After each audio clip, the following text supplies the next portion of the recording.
Bismillahirrahmanirrahim. Assalamualaikum warahmatullahi wabarakatuh. Alhamdulillah, apa kabar sahabat Asa TV? Anda dimanapun berada di siang hari ini. Alhamdulillah, senang sekali di siang hari di tengah banyak aktivitas kita mengerjakan berbagai tugas-tugas kehidupan kita, peran-peran kehidupan kita di awal pekan ini. I Love Monday kembali hadir dengan satu segmen yang ini sangat penting untuk kita semuanya ya, yaitu tentang ruang keluarga asa. Dimana kalau kita bicara tentang ruang keluarga asa ini berbicara tentang semuanya berkenaan dengan keluarga kita. Karena tentunya juga ini ada urusannya, ada hubungannya dengan karir kita, ada hubungannya dengan peran-peran kita di tempat-tempat aktivitas kita. Bagaimana mungkin kita bisa optimal di tempat kerja kita seandainya kemudian kita ini tidak mampu ya, tidak bisa untuk mengoptimalkan peran-peran kita di keluarga kita. Keluarga adalah awal, maka untuk itu keluarga yang sehat, keluarga yang kuat, keluarga yang harmonis ini mudah-mudahan menjadi sebuah hal yang nanti akan menguatkan peran-peran kita di dunia profesional kita. Untuk itu senang sekali saya Agus Al Muhajir hadir menemani sahabat Asa dimanapun berada, dan kali ini kita akan ngobrol santai ya. Kita akan berbincang masalah yang memang sangat kerap ya ini diperbincangkan di masa-masa pandemi ini, yaitu bagaimana keluarga kita ini menghadapi satu krisis yang memang juga tidak mudah. Tapi tentunya juga kalau kita bicara tentang krisis yang tidak mudah ini ya mudah-mudahan ya insya Allah kita bisa menghadapinya dengan modal kita yang begitu sangat utama. Apa itu? Akidah kita. Nah, bagaimana sih caranya untuk menanamkan akidah di dalam keluarga kita? Bagaimana caranya juga agar akidah ini menjadi satu solusi kita menghadapi krisis, terutama di basis keluarga kita. Alhamdulillah, kita akan berbincang-bincang bersama dengan narasumber kita yang sudah hadir bersama dengan kita siang hari ini. Alhamdulillah, beliau adalah Ustadz Dr. Muhammad Khairin. Kita langsung sapa beliau. Assalamualaikum warahmatullahi wabarakatuh, Ustadz. Waalaikumsalam warahmatullahi wabarakatuh. Alhamdulillah, terlihat segar nih, Ustadz, siang ini. Alhamdulillah, Alhamdulillah. mudah-mudahan Ustadz Agus dan juga para sahabat Asa TV dimanapun berada, juga dalam keadaan sehat walafiat bersama keluarga tercinta. Amin, amin, alhamdulillah. Ustadz, Masya Allah tidak terasa ini ya, kalau misalnya kita hitung dari masa awal pandemi sampai sekarang ini sudah 1 tahun nampaknya kita menghadapi ini dengan berbagai pernak-perniknya nih Ustadz. Terutama juga yang sudah mulai terasa ini sekarang di keluarga. Sebentar lagi juga Ramadan ini. Ya, Ada kekhawatiran-kekhawatiran, aduh ini dampak ekonomi sudah mulai terasa, ada banyak juga yang mungkin sekarang ini masih dirumahkan, bahkan ada yang kena PHK juga, Ustaz. Sehingga mungkin hadir sebuah kekhawatiran, munculnya Ramadan, datangnya bulan Ramadan, yang terbayang justru bukan kebahagiaan kita menyambung Ramadan, tapi bagaimana nih ada kekhawatiran ini bagaimana nanti Lebaran bisa dinikmati nggak ya? Atau mungkin juga kekhawatiran yang lebih panjang lagi, ini gimana nih tentang masa depan karir saya, tentang bagaimana anak-anak di rumah juga, dan seterusnya. Ustaz, kalau bicara tentang tadi kekhawatiran ini, Islam sendiri melihat tentang rasa khawatir yang mungkin bagi sebagian kita menganggap ya ini wajar aja sih, namanya juga khawatir begitu ya. Tapi bagaimana sih Ustaz sebenarnya Islam memandang kalimat khawatir itu atau sikap khawatir itu sendiri, Ustaz? ya, baik. Bismillahirrahmanirrahim. Alhamdulillah, salatu wassalamu ala Rasulillah wa ala alihi wa sahbihi wa mawalah. Sahabat Asa TV yang dikasihi, khawatir itu merupakan karakter manusiawi.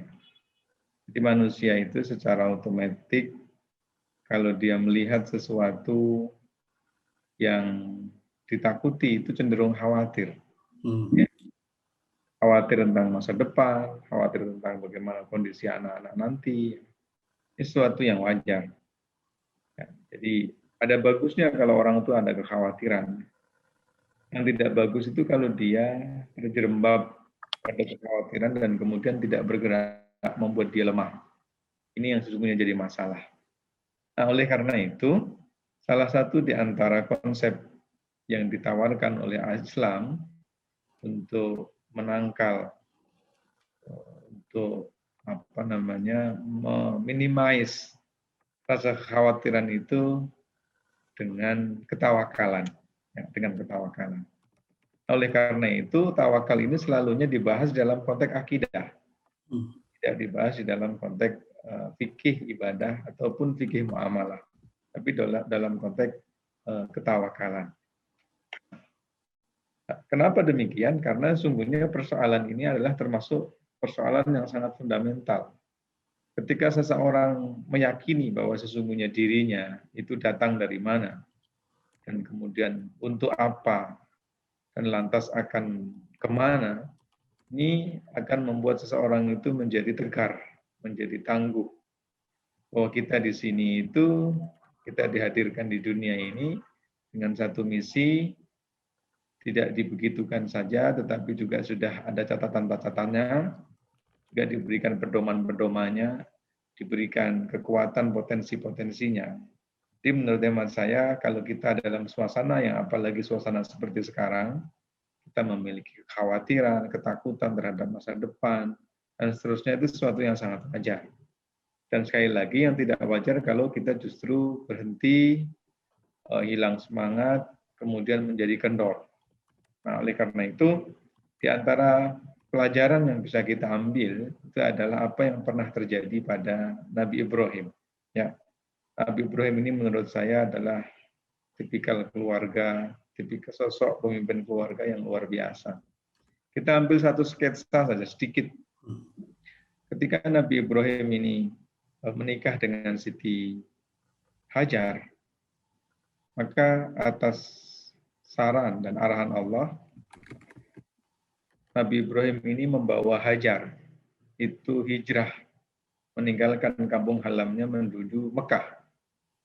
Di mana pada saat itu Mekah adalah sebuah wilayah lembah tandus, kering kerontang, yang ada hanyalah batu cadas yang sama sekali tidak memiliki potensi ekonomi. Ya. Nah, tetapi Nabi Ibrahim dalam situasi seperti itu, dia mampu mengkomunikasikan dengan Siti Hajar. Dan menariknya Siti Hajar itu nurut dan taat. Padahal Siti Hajar ini bukan istri pertama, ya, tapi istri kedua. Dan Ibnu Katsir menyebut istri daripada Nabi Ibrahim itu 4. Kita tidak bicara soal 2 atau 4-nya, tapi secara psikologi biasanya istri muda itu selalunya manja. Dia nggak bisa survive. Bahkan mungkin dia sudah merasakan kesuksesan suaminya, yang barangkali kesuksesannya itu didapat daripada support dukungan daripada istri yang pertama. Tetapi logika seperti ini nggak ada di dalam pikiran Ibunda Siti Hajar. Sehingga meskipun ia ditaruh di sebuah lembah yang sangat tandus, tidak ada sanak family, tidak ada kerabat, tidak ada sesiapa kira-kira, tetapi dia ridho. Nah, inilah barangkali mutiara hikmah yang perlu kita ambil, ya. Tentu bukan hanya menuntut kepada seorang istri, tapi juga harus agar seorang suami itu layak untuk mendapatkan kepercayaan dan penghormatan itu. Karena kehormatan itu tidak given, ya, tetapi harus diupayakan. Maka saya membayangkan Nabi Ibrahim mendapatkan penghormatan, ketaatan yang luar biasa seperti itu dari Siti Hajar. Tentu Nabi Ibrahim bukan laki-laki yang seenaknya sendiri, laki-laki yang barangkali menikmati semua hasil payahnya sendiri dengan melupakan keluarganya, tidak. Nah, ini sesuatu. Nah, oleh karena itu Nabi Ibrahim memutuskan semuanya tersebut dengan penuh ketawakalan. Maka bahasanya adalah Rabbi inni askantu min dzurriyyati biwadin ghairi dzi zar'in inda baitikal muharram. Ungkapan Nabi Ibrahim ini adalah ungkapan yang menunjukkan kedalaman akidah dan kekuatan ketawakalan. Ya Allah, aku letakkan, aku tempatkan anak keturunanku di dalam sebuah lembah. Yang lembah itu tandus, tidak ada tanaman. Ya, ini bisa dibayangkan bagaimana kehidupan pada waktu itu. Ya, inda baitikal muharram. Ya, di sebuah lembah yang di situ kemudian pada akhirnya dibangunlah Ka'bah. Ini pelajaran yang sesungguhnya yang akan membuat ketahanan rumah tangga kita ini terjamin, kemudian saling merasa bisa menjaga, itu adalah kekuatan akidah ini. Makanya kenapa para ulama sering menyebut bahwa semua persoalan itu berawal dan berangkat daripada kekuatan akidah. Bagaimana ketika seseorang membangun hubungan dirinya dengan penciptanya. Ini yang menurut hemat saya juga menjadi penyebab kenapa terjadi persoalan-persoalan rumah tangga yang pada akhirnya tidak bisa diselamatkan. Jadi ini nanti berdampak tentang bagaimana cara seseorang itu mendidik anak. Saya ingat sebuah kisah misalkan ya, dulu ada salah seorang sahabat bernama Umar bin Abi Salamah.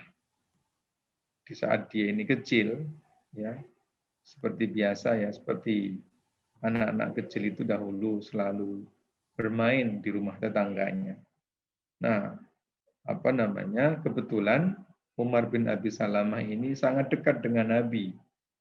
Maksud saya bapaknya ini sangat dekat dengan Nabi, sehingga Umar bin Abi Salamah ini kemudian juga interaksi sama nabinya dekat di saat dia kecil. Nah, ketika sedang ada jamuan makan, Umar bin Abi Salamah ini biasa namanya anak kecil kan, ikut makan, tapi kemudian mengambil makannya itu tidak dari yang ada di depannya, tapi jauh-jauh begitu ya. Mungkin ngambil yang depan, mungkin karena di sana ada dagingnya yang besar gitu ya. Nah, dalam situasi seperti itu, Rasulullah SAW kemudian ngasih pelajaran. Dan lagi-lagi pelajarannya adalah pelajaran akidah. Apa ungkap Nabi? Ya gulam katanya. Gulam itu panggilan tuan anak kecil. Samillah katanya. Nah, bacalah bismillah. Gitu. Makan sih boleh ya, makan sih boleh. Tapi jangan bercanda gitu kira-kira. Ucapin bismillah. Wakul biyaminika, makan dengan tangan kiri.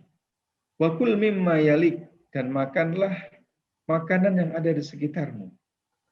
Ungkapan ringkas Rasulullah SAW ini, selain mengandungi adab, bahwa seseorang ketika makan itu harus dengan tangan, ketika makan harus makan yang paling dekat, akses dari tangannya, tapi juga ada pelajaran akidah di sini.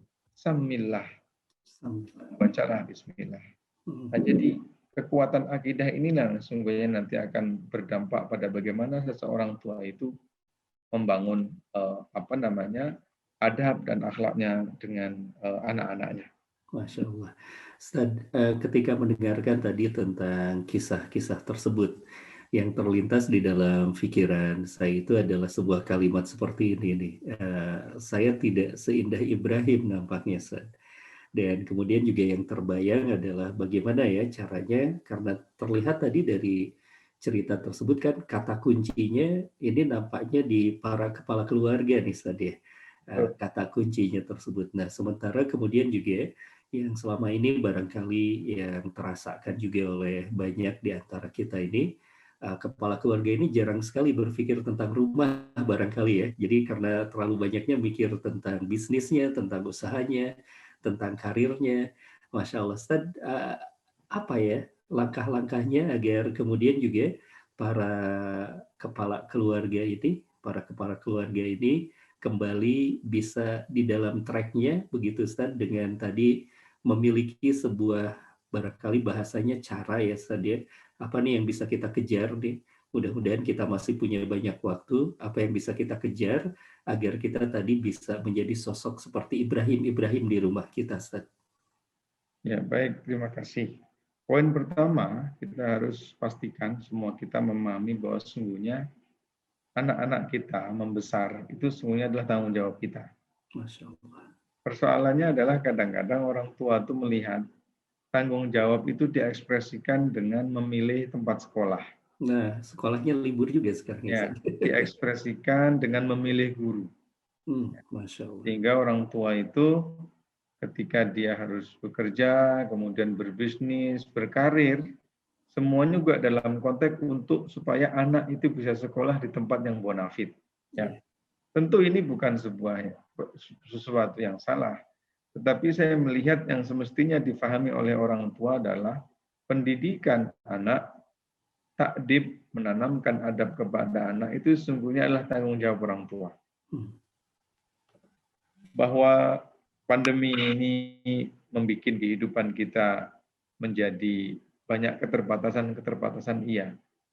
Tetapi nampaknya kita juga mendapatkan hikmah dari pandemi ini bahwa betapa sesungguhnya mendidik anak itu tidak mudah. Mendidik anak itu tidak mudah. Yang seringkali dalam suasana normal kita selalunya komplain, kemudian protes kepada guru-gurunya, kepada ustadz-ustadznya. Ya. Ini poin pertama. Oleh karena itu saya ingin menyampaikan bahwa sehebat apapun kita sebagai orang tua, mungkin ada yang memiliki jabatan, baik di pemerintahan ataupun di perusahaan, ketahuilah bahwa sehebat apapun kita di saat kita ini pulang, sesungguhnya kita ini adalah ayah dari anak-anak yang memerlukan sentuhan tangan kita, yang memerlukan belayan kasih sayang kita. Nah, semestinya dalam suasana COVID pandemi ini, kita lebih bisa untuk mengekspresikan itu. Kita lebih bisa mengekspresikan itu. Nah, oleh karena itu, kita jadi ingat ada 3 pendekatan yang bisa dilakukan untuk menyelamatkan kondisi seperti ini. Yang pertama adalah membangun belas kasihan, sayang dengan anak. Kita jadi ingat ya, dulu ada salah seorang ketua kabilah yang memiliki anak banyak dan cucu banyak. Tetapi rupanya selama itu dia tidak pernah mencium salah seorang dari anak-anak dan cucu-cucunya. Ketika ia bertamu dengan Rasulullah dan kemudian Rasulullah itu dekat dengan anak-anak, dia usap rambutnya, dia cium, dia sendiri pun kemudian kaget. Saya ini memiliki banyak anak dan memiliki cucu, tapi saya tidak pernah melakukan itu. Nah, jadi ini yang semestinya harus dibangun oleh orang tua dengan anaknya. Ketika hubungan perasaan, kasih sayang, belas asih antara orang tua dan anaknya terbangun, maka nanti mudah untuk melakukan penanaman etika dan nilai-nilai yang lain. Oleh karena itu kan kalau bahasanya Imam Ali, Khalifah yang keempat, di awal-awal anak itu, maka harus banyak diajak main.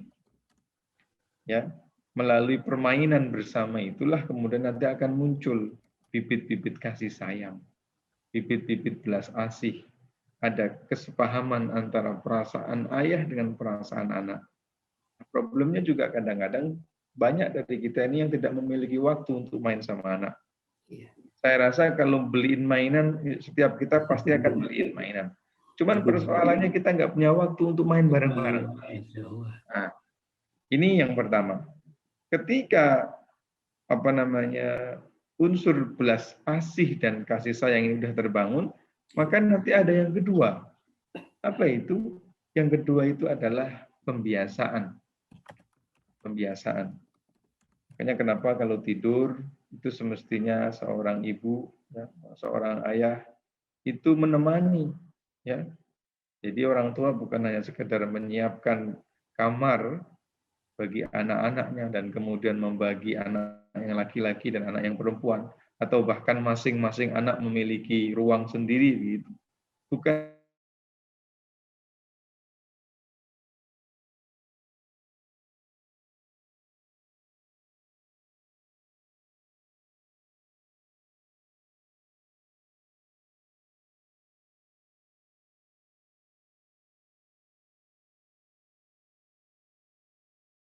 ta'awud, dibaca muawwidzah,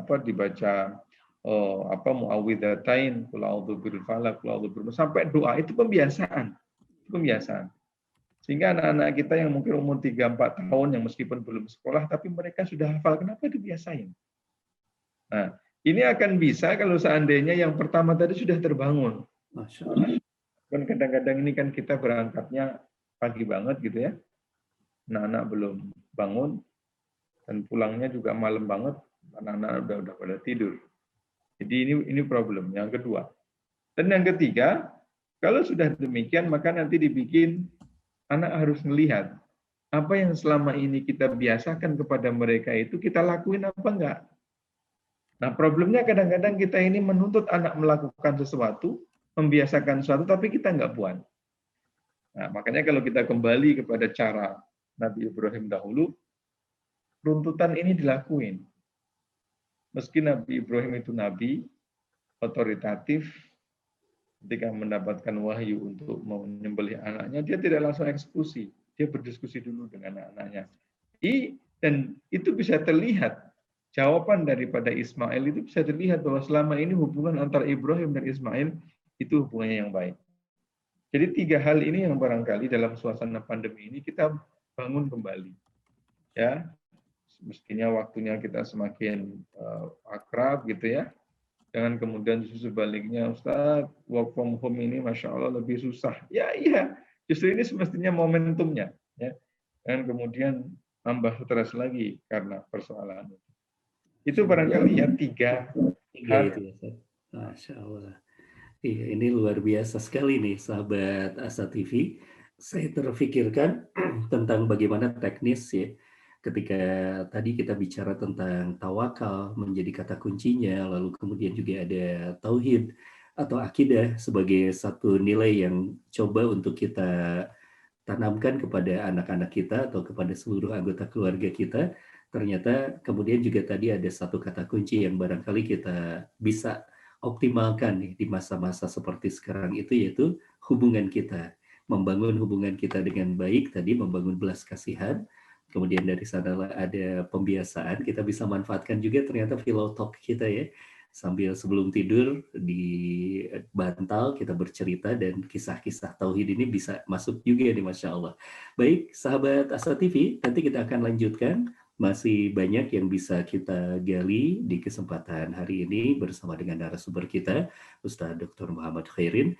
Dan untuk itu bagi sahabat Asa TV, dimanapun Anda berada, Anda bisa tetap bergabung bersama kami, tetap di Asa TV Indonesia, inspirasi keluarga Islami. Saat hari Senin tiba, banyak orang yang merasakan malas dan tidak bersemangat menjalaninya. Tapi sekarang tidak boleh lagi terjadi. Tonton saja I Love Monday di Asa TV Indonesia. I Love Monday menghadirkan pembahasan mencerahkan dan aplikatif yang dikemas dalam I Love Myself, I Love My Job, I Love My Prophet, dan satu segmen spesial Solve with Love. I Love Monday setiap hari Senin jam 12.30 waktu Indonesia Barat di Asa TV Indonesia. Inspirasi keluarga Islami. Bismillahirrahmanirrahim, sahabat Asa TV, kembali kita bersama di ruang keluarga Asa, masih bersama dengan narasumber kita Ustadz Dr. Muhammad Khairin. Masya Allah, kita tadi sudah banyak nih mendengarkan dan paling tidak ada rangkuman kata-kata kuncinya ya, kita coba untuk ingat-ingat bagaimana membangun keluarga yang sangat luar biasa menghadapi krisis ini adalah berkenaan dengan kalimat kuncinya adalah tawakal tadi di awal itu. Masya Allah. Dan kalau bicara tentang tawakal ini sendiri, mungkin karena terlalu sering kita ucapkan nih sahabat Asa TV, sehingga kadang-kadang berasa kehilangan maknanya ya tawakal ini. Nah, kita coba tanyakan lagi kepada narasumber kita, sebenarnya kalau kita bicara tentang tawakal, yang tadi dihubungkan dengan kekhawatiran kita, misalnya ya masalah rizki, masalah masa depan nih. Saya tadi baca juga, Ustaz, baca juga ada satu analisis yang dilakukan oleh beberapa media di barat, di luar itu, kita akan menghadapi tahun-tahun berat nih. Di tahun kedua, di tahun ketiga ini akan ada krisis, akan ada kemiskinan yang meningkat, dan seterusnya. Yang ketika kita membaca tentang itu, menjadi timbul lagi kekhawatiran khususnya masalah rizki. dihubungkan dengan tawakal ini sendiri, Ustaz, sebenarnya rizki, tawakal dalam hal rizki ini yang tepatnya seperti apa ya, Ustaz, ya? Agar nanti kita juga bisa tunai atau tularkan ya kepada seluruh anggota keluarga kita ini, Ustaz. Ya, baik. Terima kasih. Ya, salah satu di antara prinsip akidah Ahlussunnah wal Jamaah itu adalah meyakini bahwa sesungguhnya rezeki, umur, ya, dan jodoh itu telah ditentukan oleh Allah Subhanahu wa taala. Masya Allah. Jadi problemnya justru di saat kita ini terlalu pusing dengan persoalan yang sungguhnya kita nggak paham sendiri, kita akan jadi masalah. Nah, oleh karena itu kalau seandainya boleh mengusulkan, kita harus pastikan posisinya. Mana yang sesungguhnya dia itu pekerjaan langit dalam tanda kutip, mana yang sesungguhnya itu adalah mana yang itu domain ya dan otoritas langit, maka kita lemparkan jauh-jauh ke langit. Sementara mana yang sesungguhnya adalah tugas dan juga pekerjaan bumi, maka kita turunkan dia di bumi, pijakkan dia di bumi. Jangan biarkan dia mengawang-awang. Mengawang-awang itu, itu yang bikin bingung itu mengawang-awang itu. Iya. Nah, oleh karena itu, mana yang tugas langit, nah itu biar Allah yang ngerjain. Apa itu? Soal kapan kita akan punya jodoh, kapan kita akan meninggal, kapan kita akan mendapat rezeki, itu sesungguhnya adalah domain dan otoritasnya Allah Subhanahu wa taala. Enggak usah dipikirin. Yang menjadi fokus kita adalah pekerjaan kita di bumi ini apa? Ya. Itu yang pertama. Jadi jangan kemudian kita berpikir yang tidak pasti berada di tengah gitu ya, yang berada di awang-awang, tapi kemudian kita sendiri tidak melakukan ikhtiar yang maksimum. Nah, itu yang pertama. Yang kedua, karena rezeki itu sudah ditentukan, ya, dan kita tidak dikasih tahu, maka kita maksimalkan untuk mendapatkannya. Nah, ketika kita maksimal mendapatkan itulah sesungguhnya secara nggak langsung kita akan melupakan sesuatu yang mengawang tadi. Jadi potensi dan energi kita gunakan untuk yang memaksimalkan ikhtiar. Jangan sampai energi yang kita punya ini kita pakai untuk memikirkannya.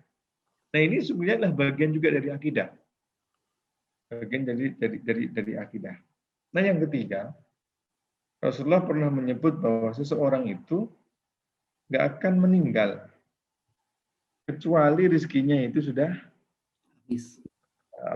sudah sempurna. Sudah sempurna, Masya Allah. Jadi istilahnya bukan habis ya. Sempurna ya, sorry. Ya, jadi istiqmal, jadi sempurna. Masya Allah.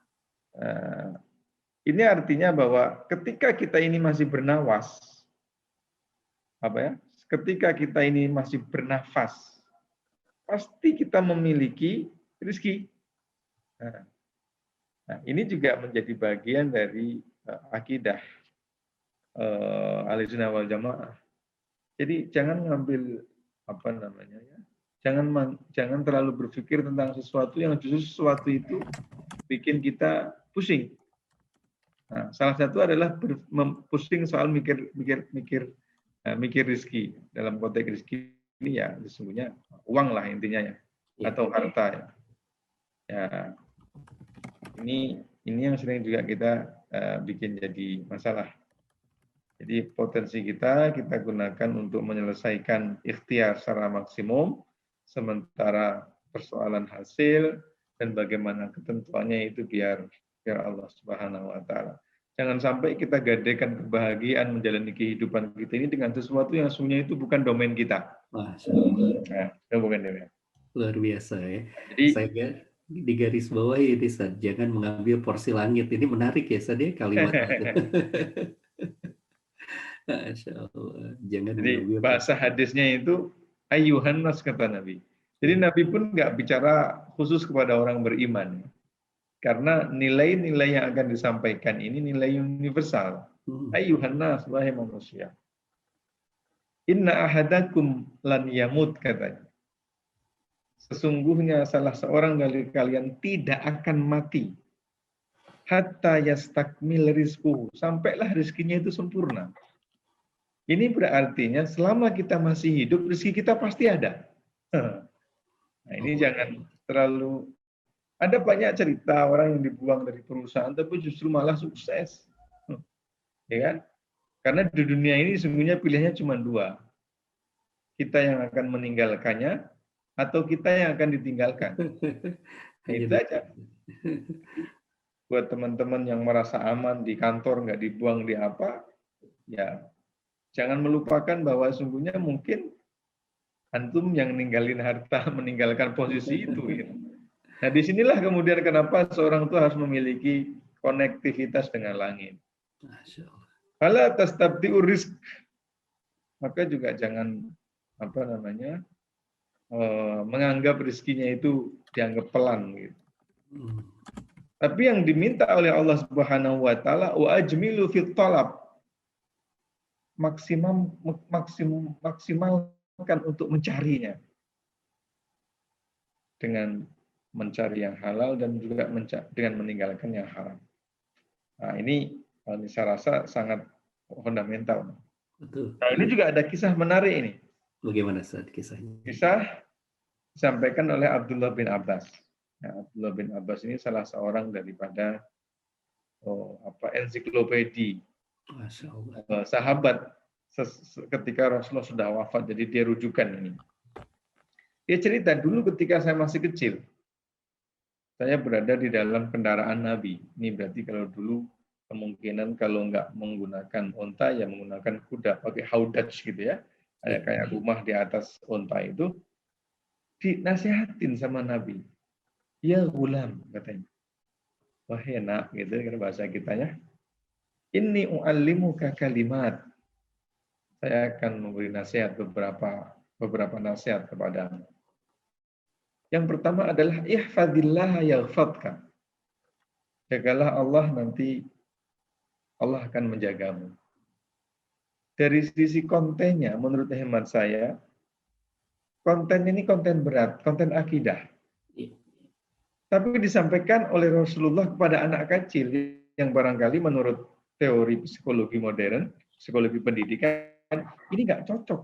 Masa anak kecil diajari tentang akidah yang sesungguhnya Allah itu abstrak. Ihfadillah yaghfadka. Jagalah Allah, nanti Allah akan menjagamu. Ini bagaimana rasionalisasinya? Ya. Tapi ini sengaja didengarkan. Sengaja kita perdengarkan kepada anak-anak kita, sehingga suatu saat ketika dia semakin mendengar, banyak membaca, banyak memperhatikan, banyak mengkaji, akan terkoneksi dengan ungkapan ini. Ya, ihfadillah yaghfadka. Ihfadillah tajidhu tujahaka. Jagalah Allah, pasti Allah akan membersamaimu.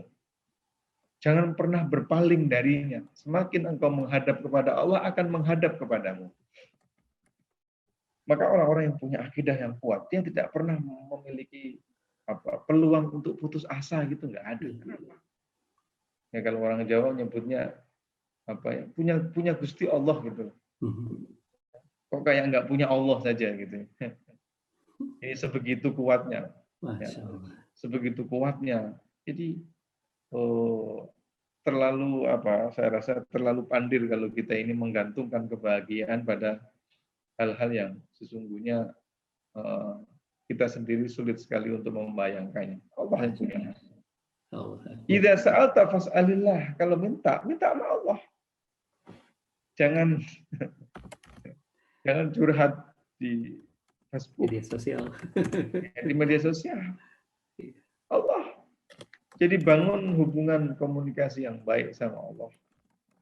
Jadi kalau siang memaksimalkan ikhtiar, kalau malam memaksimalkan komunikasi dan berinteraksi sama Allah. Wa idza sta'anta, dan kalau minta tolong, fasta'in billah, minta tolong sama Allah. Jadi ini sebuah ungkapan yang menurut saya, ya, kalau tidak ada ini kita pun akan pusing gitu kira-kira ya. Maka saya khawatir teman-teman yang banyak pusing itu karena khawatir nggak pernah dengar dengan gini ya. Wa alam annal ummata, ketahuilah kalau seandainya seluruh penduduk bumi ini bersepakat ala ayyan fa'uka bi syai'in, untuk memberimu kemanfaatan La yanfa'uka illa ma qad kataballahu laka. Semua hal upaya tersebut nggak bermanfaat kalau Allah nggak menghendaki. Coba merdeka sekali orang yang punya akidah itu. Allah Akbar. Jadi dengan begini kita nggak menggantungkan masa depan kita kepada fulan, kepada bos, kepada Allah. Bahwa kita harus melakukan target yang ditetapkan oleh bos, ya itu karena kita berinteraksi, tapi semuanya Allah. Ya, kalau kita harus fulfill KPI di tempat kerja, iya memang itu adalah kesepakatan antara kita dengan majikan, tapi jangan pernah sekalipun menggantungkan masa depan kita kepada bos. Allah, kalau seandainya semua pengen mengangkat kita tapi Allah nggak menghendaki, nggak jadi juga. Makanya saya mengatakan merdeka sekali orang yang punya akidah itu. Allah Akbar. Walau istama'u ala ayyadurruka bisyai'in, kalau seandainya mereka bersepakat untuk mengganjalmu, menjepitmu, apalagi bahasanya itu, ya mengganjal ya, menghadirkan kemudaratan, lam yadurruka illa bisyai'in qad kataballahu laka. Gak akan berguna semua upaya untuk mendongkel, untuk menghalang, untuk mengganjal, kecuali kalau Allah menghendaki. Jadi kalau terkendaki, kalau terjadi ya berarti memang itu kehendak Allah. Dan selesai. Nah, itu Allah Subhanahu wa taala. Kenapa demikian? Rufi'atil aqlam, catatan takdir, kolam yang digunakan untuk mencatat takdir itu sudah selesai.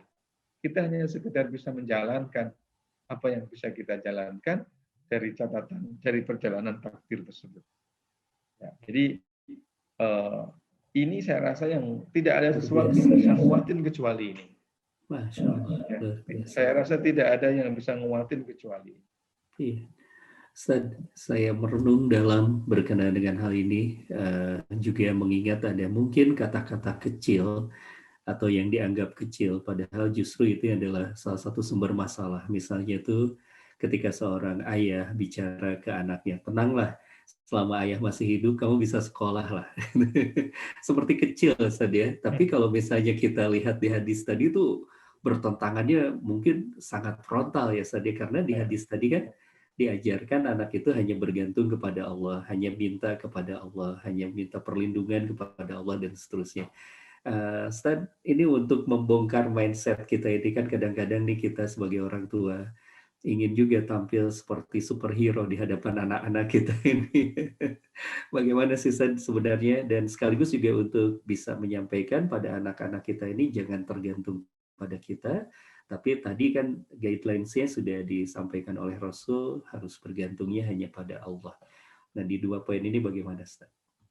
Kalau saya ngelihat begini, anak-anak kita ini akan terkesan dengan kita sebagai orang tua, bukan dari kemampuan kita yang hero-nya, tapi dari upaya yang kita lakukan untuk mereka. Masya Allah. Persoalan nanti kita sukses atau tidak untuk mereka, itu menurut hemat saya itu perkara yang kesekian. Tapi yang paling penting adalah anak-anak kita tahu bahwa kita berusaha untuk mereka. Maka jangan kemudian bilang, tenang kalau ada papa gitu ya, insya Allah kehidupan kalian akan terjamin. Padahal kita sendiri pun kalau ngomong begitu kita nggak tahu kita menjamin diri kita bagaimana kan? Iya betul.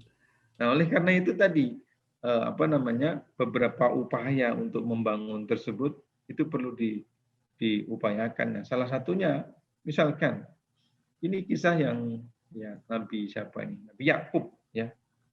Nabi Yakub itu ketika sudah tua ya. Ketika sudah sakit, yang sakitnya ini membawa kepada kematian, ya beliau menyampaikan Allah menginformasikan kepada kita di dalam Al-Quran ketika Nabi Yakub ini sakit di terbaring, maka dia kemudian kumpulkan anak-anaknya. Ketika anak-anaknya sudah berkumpul itu, kemudian Nabi Yakub bertanya kepada anaknya. Ya, yang sesungguhnya pertanyaan ini bukan untuk mengetahui, tapi menurut hemat saya ini adalah pertanyaan untuk menanamkan orientasi dalam menjalani kehidupan. sebagaimana yang kita tahu ya, para nabi itu kan tidak meninggalkan harta ya, tidak meninggalkan harta.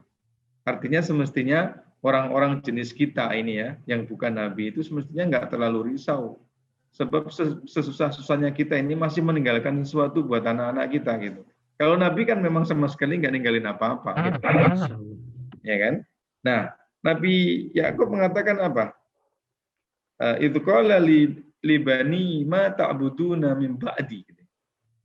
Nabi Yakub berkata kepada anak-anaknya, ya, wahai anak-anakku, nanti sepeninggalku wafat, sepeninggal papa wafat gitu kira-kira, kalian itu akan menyembah siapa? Jadi bahwa seorang tua itu khawatir terhadap masa depannya, iya, masa depan anaknya iya gitu. Tapi juga jangan kemudian salah di dalam meletakkan kekhawatiran tersebut. Nah, dalam konteks inilah kemudian Nabi Yakub mengajarkan kepada kita bahwa sampai wafat, nafas di ujung di ujung usia itu yang ditanamkan adalah tentang akidah. Nah, kamu nanti sepeninggal papa wafat, kalian akan menyembah siapa? Akan menyembah siapa? Nah, pada saat itu pula, karena memang dari awal sang bapak orientasi pendidikannya adalah pendidikan tauhid, maka kemudian anak-anaknya mengatakan qalu na'budu ilahaka. Pak, jangan risau. Kami semuanya akan menyembah Tuhan kau wa ilaha abaika, dan ya tentu Tuhannya bapak kamu, baik yang bernama Ibrahim, Ismail ataupun Ishak. Ketahuilah bahwa Tuhan para bapak-bapak nenek moyang kita itu adalah Tuhan yang satu. Wa ilahan wahidan, Tuhan yang satu. Wa nahnu lahu muslimun. Dan tenang, kami semuanya termasuk orang-orang yang menyerahkan diri kepada Allah. Jadi ungkapan yang seperti ini inilah yang akan memberi kesan kepada anak, ya, bukan tentang deposito yang disiapkan, ya, bukan tentang fasilitas-fasilitas yang disiapkan. Bisa saja seorang tua itu gagal memberi fasilitas-fasilitas keuangan finansial kepada anaknya, tapi dia akan semakin gagal di saat dia tidak menanamkan nilai. Sebab harta benda itu kadang-kadang ada anak-anak itu yang kaget. Ketika bapaknya wafat, ternyata tabungan di dalam banknya sedikit gitu ya. Sehingga seolah-olah saling curiga anak-anak itu. Nah, ini kayak gimana begitu kan? Ya, dikira bapaknya memiliki tabungan yang banyak begitu ya. Nah, ketika dicek setelah meninggal ternyata cuma sedikit. Jadi yang harus dipastiin bahwa usaha kita untuk menanamkan nilai itulah yang nanti akan membawa kesannya anak terhadap peran kita sebagai orang tua. Wallahu a'lam. Luar biasa, sahabat Asa TV. Terbayang kalau misalnya kita tarik lagi dari awal perbincangan kita, dan tadi ada satu statement yang begitu sangat menarik ya dari narasumber kita berkenaan dengan penanaman nilai. Dan tadi di awal juga disampaikan bahwa yakini kita ini datang dari mana dan akan kemana, lalu kemudian kita tidak akan dibiarkan. Masya Allah, ini adalah sebuah pemahaman yang begitu sangat kokoh, yang barangkali kalau kita kerap kali mendengar satu kalimatnya sederhana, tetapi ini adalah sebuah konsep yang begitu sangat luar biasa, yaitu inna lillahi wa inna ilaihi roji'un. Kita berasal dari Allah dan akan kembali kepada Allah. Maka tadi segala kekhawatiran nampaknya tidak boleh ada, ya, yang berlebihan tentu. Yang berlebihan tidak boleh ada, tetapi kemudian tadi ada satu kata kunci juga, Masya Allah, bahwa ada porsi langit dan kita biarkan porsi langit itu, lalu kemudian kita bekerja, sibuk bekerja, memikirkan apa yang bisa kita lakukan sehingga kita lupa untuk khawatir. Barangkali seperti itu ya, sahabat Asa TV, lupa untuk khawatir. Karena biasanya orang khawatir ya belum begitu sibuk sih biasanya. Barangkali itu yang jadi persoalan ya, Sad ya. Orang khawatir biasanya karena terlalu banyak waktu luang mungkin ya. Bisa jadi salah satunya. Sad, untuk mengakhiri kebersamaan kita mungkin ada sebuah closing statement untuk mengokohkan kita semuanya, sahabat Asa TV di ruang keluarga Asa ini. Silakan, Ustaz. Baik, terima kasih. Saya bersyukur sekali dianugerahkan seorang ibu yang meskipun pendidikannya itu nggak tinggi, tapi beberapa kali dia mengingatkan saya. Dulu di saat saya selesai sekolah S3 ya, di Malaysia, dan saya sudah mengajar waktu itu, akhir saya waktu S2 itu sambil S3 itu sebagai sekretaris prodi, program studi, gitu. Secretary of Head Department gitu ya. Jadi, nah, saya waktu itu ketika sudah selesai S3, itu ingin berkarir di sana. Ya, lagian kalau saya pulang kan juga saya nggak punya siapa-siapa. Sebab saya dari S1 sampai S3 nggak di Indonesia, jadi nggak punya jaringan lah gitu ya. Nah, rupanya kegelisahan, keberatan saya untuk pulang itu ditangkap oleh ibu saya. Ya kalau saya di sini saya tinggal melanjutkan, mungkin dalam setahun lagi saya bisa menjadi head of department gitu kira-kira ya. Lagi sekarang udah pegang S3, sebenarnya kalau pulang saya nggak tahu mau apa gitu ya. Kira-kira begitulah. Ternyata ibu saya menangkap pesan ini. Pada suatu ketika ibu saya ngomong begini, pakai bahasa Jawa ya, nak gitu kira-kira ya, nak, sesungguhnya yang ngasih rezeki kamu di Jakarta itu sama dengan yang memberi kamu rezeki di Kuala Lumpur. Ungkapan itu yang saya langsung berhenti. Saya nggak punya sesuatu lagi yang saya omongkan gitu. Dan pada saat itu pula kemudian ya saya memutuskan untuk pulang. Saya yang interaksi dengan ayat Al-Qur'annya lebih sering karena memang saya nulis disertasi gitu ya kira-kira ya. Ternyata saya kalah dengan pemahaman ibu saya yang lulus SD. Tentu saya punya khawatir kan tadi. Saya khawatir kalau pulang saya gini-gini, belum punya jaringan, nggak punya teman, nggak ada nggak ikut organisasi kemahasiswaan kan, kemana gitu kan? Dengar dari kawan-kawan kalau di Indonesia itu kalau nggak punya jaringan organisasi kemahasiswaan kayaknya sulit begitu. Nah, sehingga saya ngambil sana waktu itu. Itu ungkapannya. Jangan khawatir kan, karena yang ngasih rezeki kamu di Jakarta itu sama dengan yang ngasih rezeki kamu di Kuala Lumpur. Maka selesai. Jadi barangkali kalau seandainya bisa memberi nasihat gitu ya, meski secara pendidikan kita ini mungkin lebih baik daripada orang tua, tapi tetaplah minta pendapat, minta pandangan, dan minta wejangan dari orang tua. Orang-orang tua kita ini karena ketulusan hatinya ngasih nasihatnya luar biasa. Ya, orang tua kita yang nggak apa-apa itu ternyata bisa membuat kita jadi seperti ini. Sementara kita sendiri belum tentu nanti anak-anak kita juga bisa kita antarkan menjadi orang-orang yang soleh. Jadi itu ya. Jadi jangan pernah lupakan wejangan dan minta nasihat dari orang tua. Terima kasih. Masya Allah. Alhamdulillah, terima kasih banyak Ustaz Muhammad Khairin. Dan saya jadi terfikirkan juga ya, Tuhan yang kita minta, Tuhan yang kita minta pertolongannya, Tuhan yang kita berlindung atas segala kesulitan itu adalah Tuhan yang sama juga yang kita seru ketika masa wabah ataupun ketika belum masa wabah. Jadi tetap yang sama. Nampaknya tidak ada alasan juga untuk kita berputus asa. Tidak ada alasan juga untuk kita kemudian merendahkan harapan kita. Kita bisa tetap untuk melangitkan doa-doa kita bisa tetap memelihara asa kita, apalagi sebentar lagi Ramadan. Mudah-mudahan ini pun bisa menjadi sebuah jalan untuk kita memperbaiki hubungan kita dengan Allah, tawakal yang benar, tawakal yang indah, dan insya Allah mudah-mudahan kita akan menjemput, melihat bagaimana kemudian kasih sayang Allah yang begitu sangat indah menolong kita di masa-masa ketika kita semakin dekat dengan Allah Subhanahu wa Ta'ala. Alhamdulillah, sekali lagi terima kasih banyak Ustaz Dr. Muhammad Khairin, narasumber kita di hari ini, dan juga untuk Anda sahabat Asa TV yang sudah bergabung, terima kasih banyak. Selamat menikmati hari-hari bersama dengan Allah. Terima kasih banyak. Subhanakallahumma wa bihamdika asyhadu alla ilaha illa anta astaghfiruka wa atubu ilaik. Kami mohon pamit. Terima kasih banyak. Assalamualaikum warahmatullahi wabarakatuh.